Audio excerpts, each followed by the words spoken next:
सिंधीअ जा वासो सिंधू देश जी क़दर आहे साईं जीअं सद रहे। दोस्तों, अॼु असां उन अज़ीम शख़्सियत जी सालगिरह मल्हाई जंहिं प्यार मोहबत ऐं निबिड़त सां दुनिया खे फ़तेह कयो, सिंधी माण्हुनि जे दिलनि खे हुन फ़तेह कयो ऐं सिंधी माण्हुनि जे दिलनि खे हुन राज। मूंखे यादि आहे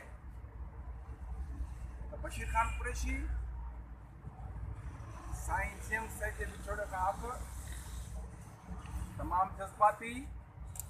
बहादुर तरीन, दोस्तनि जा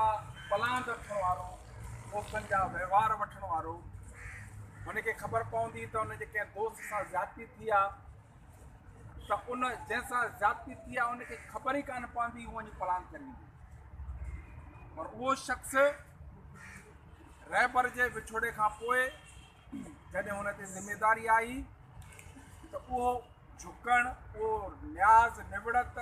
उहा उन जेका मोहबत माण्हुनि में पैदा कई, उहा अॼु ताईं केरु पैदा कोन करे सघियो। रहबर साईं जियम सैद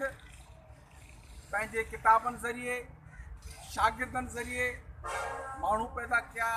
शागिर्द लेवल ते, लेकिन बशीर ख़ान कुरैशी उहो जेको वाण वस्ती कोठनि में आम हारीअ खां वेंदे वॾे सरदार ताईं साईं जो हुन पैगाम पहुचायो। शहीद बशीर ख़ान में जेका ख़ूबी हुई, ॾिसो चवंदा आहिनि कंहिं कंहिं माण्हू मंझि अचे बि ॿाहिरि, हिन शख़्स में हिकु अजीब हिकिड़ी मक़नातीसी कशिश हुई जो हर सिंधी माण्हू चाहे वो कहिड़ी बि पार्टीअ सां वास्तो रखे, वो भले पीपुल्स पार्टी जो हुजे, वो भले तरक़ी पसंद पार्टी जो हुजे, वो भले जमात इस्लामी जो हुजे, पर उहो माण्हू उनखे पंहिंजो लीडर, पंहिंजो रहबर सम्झंदो। मूंखे यादि आहे त सिंध बचायो कमेटी जे सिलसिले में जॾहिं असां मर्दमशुमारी या हिन हवाले सां साईं जलाल शाह सां मुख़्तलिफ़ इलाइक़नि में वेंदा हुआसीं त हर पार्टी जो हिकिड़ो नुमाइंदो हूंदो।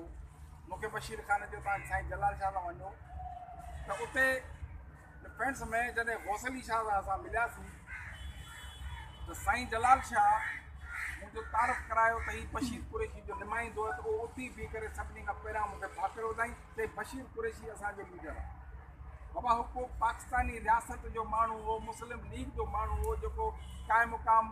वज़ीर आला बि रही चुको आहे, वॾियुनि पोस्टुनि ते रही चुको आहे, त इहा हुन में ख़ूबी हुई,